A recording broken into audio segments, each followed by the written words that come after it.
In this video, I'll show you how to enhance the audio in GTA 5 and fix sound issues if your game sound isn't working properly. Step 1. Check your PC or console volume. Make sure your device volume isn't muted or too low. Check Windows sound settings or your console's audio settings. Step 2. Adjust in-game audio settings. Launch GTA 5. Go to Settings, Audio.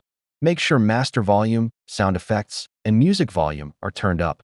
Set audio output to stereo or 5.1 surround, depending on your setup. Step 3.